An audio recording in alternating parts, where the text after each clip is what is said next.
Hey guys, welcome back to We Watched the Movie. I am Mike, and today we're talking about the movie Tarot, which is written and produced by the people who made films like Expendables 4 and Moonfall. Yeah, it's the latest January release to come out not in January, horror-wise, in a year that's had Blumhouse's Imaginary and Night Swim and just good God, it's been a year for horror. There's been good stuff, don't get me wrong. Abigail was great, just, last week or so. But yeah, there's been some moments like this as well. So you sit down to watch Tarot, and we did a trailer reaction and breakdown for it when the trailer came out. And make sure you don't miss any of those coming up and reviews coming up as well by clicking the subscribe button, blah, and blah, blah. You get the whole thing with all that, yeah. But we did this, and it was like, all right, this movie is probably going to be a flaming piece of poopy. It looks like PG-13 Blumhouse type of just bubblegum horror that's going to suck out our will to live. But on the other hand, there is a little touch, just a little of maybe this could be a surprise, like a Barbarian or a Talk to Me type of surprise, which just a Talk to Me ripoff though. And yeah, it's a frozen chunk of poopy, but there's not all bad here. This one didn't leave me. I did take half a gummy before I went to see it, and maybe that had something to do with it, but it did not have me like super just foaming at my mouth the way Imagine Harry did, or the way that like the trailers gave away every good scene in Mithrigan, or the way that The Exorcist Golden Retriever made me feel. Just, it didn't have that. Because I think because I expected it walking in. But first off, I'm getting ahead of myself. But there are good things about this. There really, really are.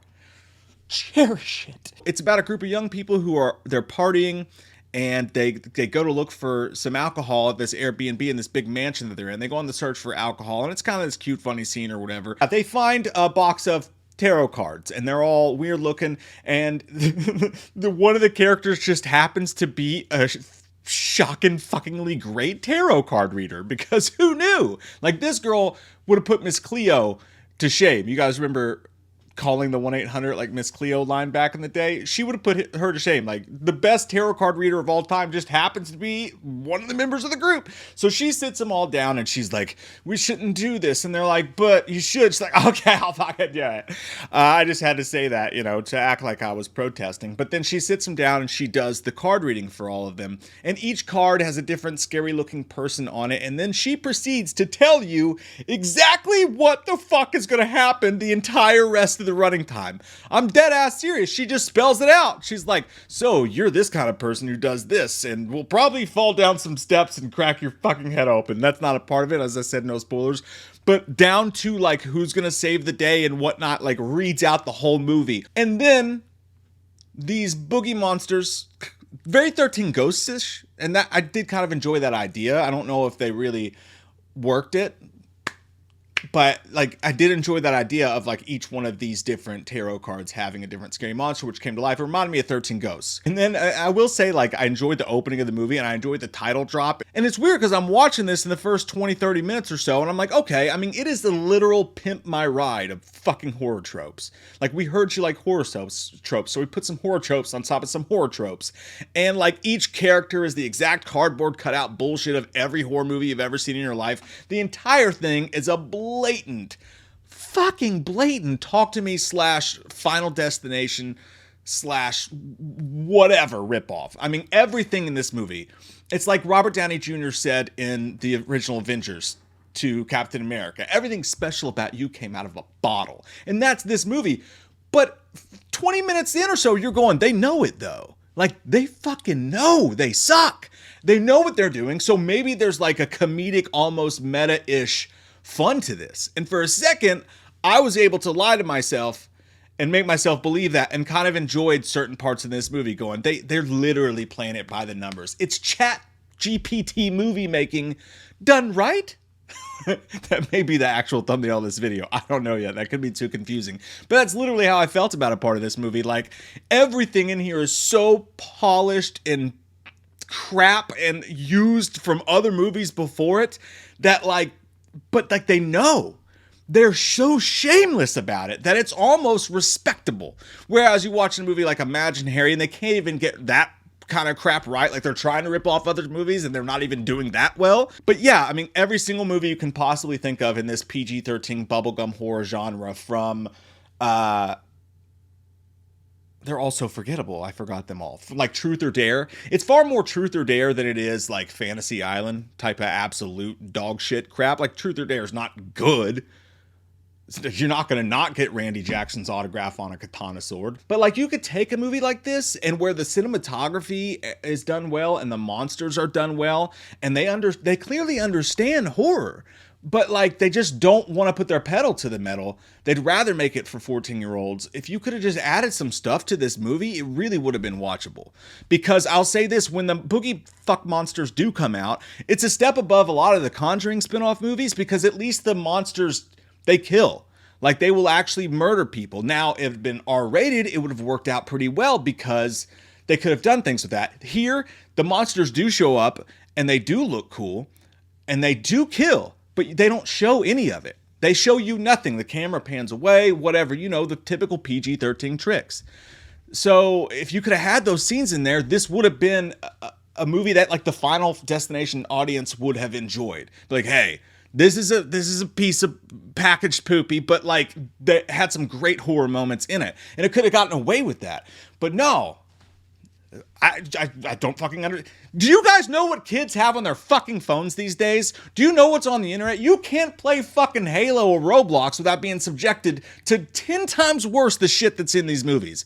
Why are we even making PG-13 fucking horror movies anymore, guys? These kids have the fucking internet. They're looking at dicks and dongs and fucking everything else all day long at school. I mean, that's what they look at as jokes. Buttholes, anything you can think of. There's no reason to make these movies PG-13 anymore. Do you think if a kid actually wants to go see a fucking R-rated movie that they're actually going to be held back from doing that? Fuck no. Come on, guys. It's 2020 fucking 4. Can we be adults and stop this shit? This namby-pamby bullshit? The kids who are old enough to want to see a horror movie anyway are going to go see a rated R movie just as well as they are a PG-13 movie. This is dumb shit fuck bits. And that's what I would say if I was in the pitch room at Sony. Stop it. Fucking stop it. Now I get if it's a whimsical tale and you want to add like little shit to it. Like gateway horror is not this. These are a bunch of kids getting drunk and being murdered. That's not fucking gateway horror, all right? Gateway horror is something else differently entirely. I'm so sick of that being used as an excuse. It's to sell tickets. So anyway, this script was written by ChatGTP on ice. It was like a parade of like everything that AI is. Just soulless, thoughtless, fucking by the numbers. This script was made by AI. I refuse to believe anybody fucking wrote it. I swear to God. I swear to God. Now, if you had, I seriously was waiting for like the meta flip. Like for them to be like, we know what we're doing. This is the joke, man. And like, no, they didn't. They were fucking serious, dude. The lead girl in this is actually super likable. Like she actually has charisma to her. She was totally wasted in a movie like this. I hope that she gets more roles going forward for sure. And you know what? Ned from Spider-Man, I'm just going to say it, like people like him. I thought he was annoying as fuck. He's supposed to be like the comedic, like cool guy, like, oh, you're so crazy, dude. And he's like, I know, I'm just wild. I'm just crazy and wild. And like, I do stuff, right? Like, it's like that kind of character, but it's so undercooked and shittily written. And he has this like twang to his voice where it's like the nerdy voice, but he's trying to be the cool kid. He's just fucking miscast as hell and super obnoxious and annoying. Could not stand his character at all. And the movie loved him. He had all the best lines and it was just miscast for sure. But I really did, like, honestly, the cinematography and the monsters that they built were actually pretty cool. I enjoyed it in the same way I enjoyed Scary Stories to Tell in the Dark, whereas like all I really remember is those little bits of the movie where the monster showed up or whatever. Now, this doesn't compare to that. That was done with a lot more craft and thought, but when these monsters did pull up, yes, they were super CGI'd and they made it super fucking dark and the lighting sucks my dick, Steve. But there was little moments they would just for a second let them shine, like let them do their whole rah, into the camera. And every once in a while I was like, fuck, that looked cool. There's some underrated shots in this of like monsters opening doors and looking in or disappearing into the darkness or jumping in front of the camera that were actually really, really well done. Again, kept in the darkness, only a minute worth of good shit, kind of like in the bedroom. And what? Not me, you're talking about you. But yeah, the script was absolutely duty buns. But at the end of the day, does it have more teeth than a Conjuring spinoff where nobody actually dies and there's barely any stakes? Yeah, you got to give it credit for that. Like, I'm not against liking stupid ass popcorn horror movies. You know, I understand that there's a built-in audience, teenagers for a Friday night, let's play on our phone the entire movie crowd. You don't have to pay attention to the plot. You know why? Because you've seen it 1,000 times before. And it's dumb as fuck. They literally are fucking again. It's like they're not even fucking trying. It's like they're not even trying. I swear to you on fucking anything you want. It's insanity. They think you're the dumbest fucks alive by putting this shit out there and expecting you to gobble it up. I'm sitting there waiting, going, they're about to go get a computer and Google what's going on as they start getting picked off and start wondering what's going on. Like, oh my God, Steve, we keep dying. What's up? Let's fucking Google it. So they go and they find a computer and I swear to God, they Google it. And then I'm like, oh, I bet they're gonna go find some old person next to like explain it to them, all the stuff that's going on. And fuck me running wild, Greg. That's exactly what happens. And I swear to God, when the lady from Texas Chainsaw Massacre 2022, who played the Jamie Lee Curtis character in that movie, opened up the door, I fucking just lost it. I started laughing maniacally in the theater, quietly in my head, because I'm not a rude fuck. And I did laugh out loud several times in this movie. But when she opened the door as like the the Ellen Burstyn Exorcist, I just, what are we fucking doing? You shameless Garth Brooks motherfuckers. I just, they don't even give a fuck. The ending was absolute garbage sauce. Like, fucking terrible. Like, I was okay. I was enjoying it enough. You know, compared to some of the maybe I've just been waterboarded with shit fuck movies this year, but I was enjoying it just enough because it was just like, all right, I can let my brain fall asleep and then, like the teenager on her phone, again, not on my phone in a movie theater because I'm not a rude piece of fucking shit, but it's like you could just zone out and then, okay, here comes the next kill. Like, and you just know when it's going to happen and you can pay attention for 10 minutes and then just go to La La Land because it might as well be two fucking idiots slapping each other in the face with a piece of bologna for all I give a shit at this point with this story. And where was I at? Oh, yeah, the end of the movie happens and it's just, it completely loses it. It turns into full on just dog shit with how the ending of the movie wrapped up. And then finally they try to do this thing with the end of the movie where they're like super clever, you know, like, look how clever we are. And it's, I won't say anything about what it is, but it's the exact opposite of what like a mid 2000s movie would do in like in a post credit sequence, mid credit sequence, I would say, or ending. It's the exact opposite of what, it's the only thing that they actually did that was different from any movie you've ever seen before. And equally, it was dumb as fuck. So yeah, look forward to that fucking dummy shit.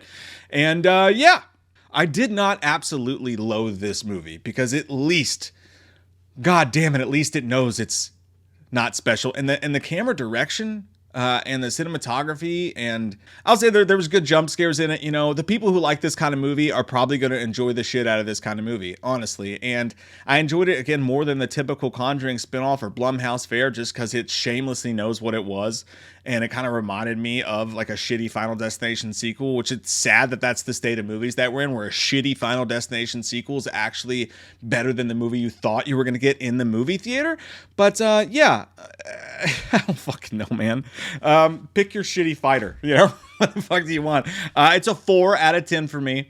And if you love these kind of movies, by God, go see it. I would watch it again just to show it to someone who does watch a lot of movies and could laugh at how dumb as fuck the obvious tropes are in this movie and how predictable every single moment is. I would love to watch it with someone like that for the first time and we could just laugh our sick fucking asses off. So that's the state of movies in 2024. Hallelujah. Holy shit. Where's the Tylenol? Hallelujah? That ruined the whole fucking walk-off plan. Here comes that white-faced fucker, an asshole like no other. He's a big old piece of shit. Wants to stab your sister's tits cause he's a white-faced fucker. Loomis can't recover. Dr. Challenge drunk again, sleeping with your sister's friends. Do you want to know about the darkness? I said, God damn. God damn you, faggot! Halloween never ends, suck my fucking dick, and I don't really care what Blumhouse fucking says. Put him in a box, or suck a fucking cock. You can say he's dead, but we all know he's not, yeah. So let's go trick-or-treating, let's go fucking drinking, let's all go rent Pumpkinhead on VHS.